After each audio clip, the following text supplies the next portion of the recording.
Good morning dear students. हम soil पढ़ रहे थे, आज सॉइल प्रोफाइल पढ़ना है। Soil profile is a vertical section of a soil from the ground surface to the parent rock. There are different layer of a soil.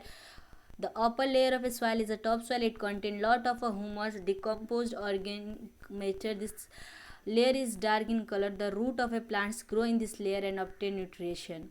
Soil profile जो होता है वो सीधा सेक्शन होता है सॉइल का, जो कि ग्राउंड सरफेस से लेके पेरेंट रॉक तक के होता है। ठीक है, और इसका जो है अलग अलग लेयर है, परत है। इस सॉइल का अलग अलग परत है। जो ऊपरी परत है मिट्टी का, उसको हम टॉप सॉइल कहते हैं। इसमें जो है बहुत सारा ह्यूमस होता है, गले हुए ऑर्गेनिक यानी कार्बनिक पदार्थ होते हैं। और इस लेयर ये जो लेयर होता है वो डार्क इन कलर होता है, यानी पूरा अंधेरा होता है इस परत में। और जो प्लांट का रूट है, जो प्लांट की जड़ है, वो इस लेयर में उगती है और इसमें न्यूट्रिशन पाया जाता है। ठीक है, पोषण पाया जाता है। इसके नीचे जो टॉप सॉइल के नीचे जो लेयर है उसको हम कहते हैं सब सॉइल। ठीक है, और इसमें जो है ऑर्गेनिक मैटर जो है कम क्वांटिटी में, कम मात्रा में पाई जाती है। और इस लेयर का जो कलर होता है वो लाइट होता है, इसमें थोड़ा उजाला होता है। ठीक है, और कुछ पौधे के रूट इस लेयर में भी उगते हैं। और जो सब सॉइल के नीचे लेयर है उसको हम बेड रॉक कहते हैं। तो ऊपर वाला जो हिस्सा है परत का, उसमें टूटा हुआ चट्टान पाया जाता है।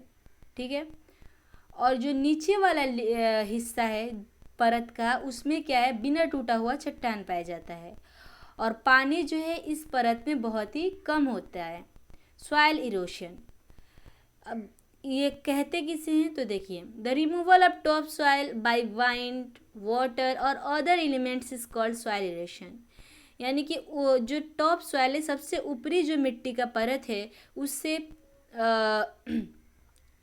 जो है मिट्टी का परत है उसको हटा दिया जाए, या तो हवा के ज़रिए से या पानी के ज़रिए से, दूसरे एलिमेंट से। इसको हम सॉइल इरोशन कहते हैं। Soil erosion result in the loss of soil fertility which affect the growth of plant. इसकी वजह से क्या होता है कि सॉइल फर्टिलिटी में बहुत ही ज़्यादा नुकसान होता है, और इसी वजह से प्लांट के ग्रोथ में इसकी वजह से अफेक्ट पड़ता है, असर पड़ता है। ठीक है, the factor that are responsible for soil erosion are wind. देखिए, जो फैक्टर इसमें ज़रूर मतलब शामिल है वो कौन कौन सा है, तो हवा है। तो कुछ कुछ हिस्से में क्या होता है, जैसे कि डिज़र्ट हो गया, सॉरी, या फिर आंधी हो गई, जो आंधी बहती है तो वो क्या करती है कि हवा के कुछ मिट्टी के पार्टिकल को बहा ले जाती है, मिट्टी के कण को। इस वजह से बहुत ही कम पौधे जो है इस हिस्से में उग पाते हैं। Water, rain and running water can take away the top soil with it. Due to this nutrition in a soil are lost and it affect the plantation. On hilly areas, soil erosion by water is more. Water follows at a high speed down the hills and which loosen the particles of a soil.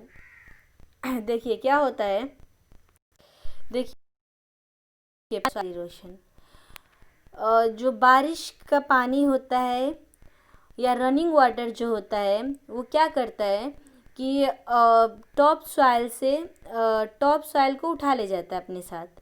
और इसी वजह से जो nutrition होता है soil का, जो soil का भोजन होता है, वो लॉस हो जाता है, बेकार हो जाता है। और इसकी वजह से प्लांटेशन पे बहुत ही ज़्यादा असर पड़ता है। तो जो पहाड़ी एरिया होता है, इलाका होता है, तो उसमें सॉइल इरोशन वाटर से बहुत ज़्यादा होता है। पानी बहता है बहुत ही हाई स्पीड में पहाड़ी एरिया में, तो वो क्या करता है कि सॉइल के पार्टिकल्स को ढीला कर देता है। ठीक है, अब देखिए दूसरा फैक्टर है जिससे कि प्लांटेशन कम हो जाए, यानी पौधे कम ग्रोथ करें, उसका दूसरा फैक्टर है overgrazing by cattle also result in the removal of a plants from the soil.